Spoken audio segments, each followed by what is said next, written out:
इस वीडियो में हम बात करेंगे difference between prokaryote and eukaryote. सबसे पहले हमारा डिफरेंस का पॉइंट है टाइप ऑफ सेल। सेल का टाइप कैसा है? तो प्रोकैरियोट हमेशा हमेशा हमेशा होते हैं यूनिसेलुलर। हमेशा क्या होगी? यूनिसेलुलर। जैसे कि इसके अंदर बेस्ट एग्जांपल है हमारे पास बैक्टीरिया।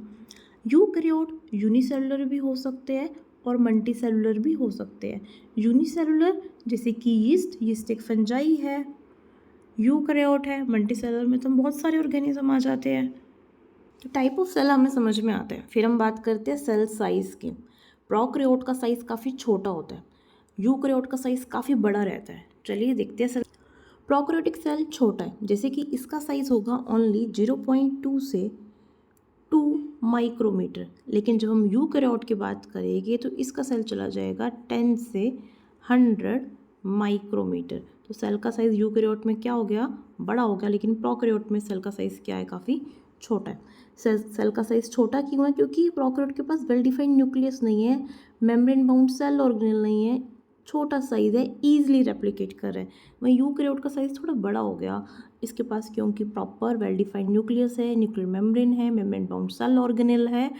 ये इतना फास्ट रेप्लिकेट नहीं करता। प्रोकैरियोटिक सेल बहुत जल्दी रेप्लिकेट करते हैं। सिंपल बैक्टीरिया का एग्जांपल ले, जो हमारे एनसीईआरटी एनटी की सिलेबस ने दिया हुआ है सेल साइकिल चैप्टर में, नॉर्मल 20 मिनट्स के अंदर। लेकिन हम ह्यूमन के सेल का एग्जांपल ले 24 आवर। अब प्रोकैरियोट के अंदर क्या सेल वॉल होती है? बिल्कुल होती है। प्रोकैरियोट के अंदर सेल वॉल कॉम्प्लेक्स नेचर की होती है। हम बोलेंगे नॉन सेलुलोजिक होती है, क्योंकि इसमें सारे बैक्टीरिया आएंगे। तो प्रोकैरियोट के अंदर क्या सेल वॉल है? बिल्कुल है। अब ये सेल वॉल है तो किस चीज़ की बनी हुई है? ये सेल वॉल बनी हुई है पॉलीसेक्राइड्स की एंड अमीनो एसिड्स की। अब यूकैरियोट्स के अंदर प्रेजेंट है, केमिकली सिंपल नेचर की होएगी।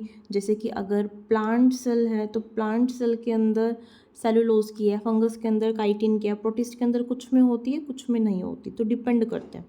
फिर हम बात करते हैं न्यूक्लियस की। प्रोकैरियोट प्रिमिटिव न्यूक्लियस है ही नहीं, प्रॉपर वेल डिफाइंड न्यूक्लियस है ही नहीं इनके पास। लेकिन कुछ तो होगा ना जिसमें इनके क्रोमोसोम लोकेट होगा, तो वो होगा न्यूक्लियोइड रीजन। यू मतलब ट्रू, ऑफकोर्स न्यूक्लियस इनके अंदर प्रेजेंट है। फिर हम बात करेंगे राइबोसोम की। तो प्रोकैरियोट्स के अंदर राइबोसोम्स प्रेजेंट है, बिल्कुल प्रेजेंट है। छोटे साइज़ के हैं, स्पैरिकल साइज़ के हैं। प्रोकैरियोट के अंदर राइबोसोम प्रेजेंट है, स्पैरिकल साइज़ के हैं। अब राइबोसोम क्योंकि मेम्ब्रेन बाउंड सेल ऑर्गेनेल नहीं है, ribosome membrane bound cell organelle नहीं है, तभी ये प्रेजेंट है। यूकैरियोट की हम बात करें तो ये लार्जर इन साइज होते हैं। ऑफकोर्स इनकी शेप जो रहेगी राइबोसोम की वो लीनियर रहेगी। डीएनए अरेंजमेंट प्रोकैरियोट के अंदर सर्कुलर रहेगी। हमारे अंदर प्रॉपर हिस्टोन प्रोटीन होते हैं, यूकैरियोट के अंदर हिस्टोन प्रोटीन होता है, उसकी शेप अरेंज करते हैं, लीनियर शेप रहती है। प्रोकैरियोट के अंदर अभी हमने कहा मेम्ब्रेन बाउंड सेल ऑर्गेनेल नहीं है, चाहे वो माइटोकॉन्ड्रिया है, चाहे वो एंडोप्लाज्मिक रेटिकुलम में एब्सेंट होगा।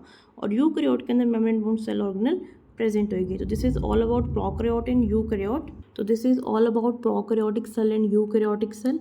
अब हमारे पास नीट में क्वेश्चन आ जाए कि प्रोकैरियोटिक सेल में एंडोप्लाज्मिक रेटिकुलम है, अरे कोई भी मेम्ब्रेन बाउंड सेल ऑर्गेनेल नहीं है, चाहे वो माइटोकॉन्ड्रिया है, चाहे वो हमारा एंडोप्लाज्मिक रेटिकुलम है, चाहे गोल्गी है, कोई भी है, वो एब्सेंट है। यही यूकैरियोट की हम बात करें, भाई सब कुछ है।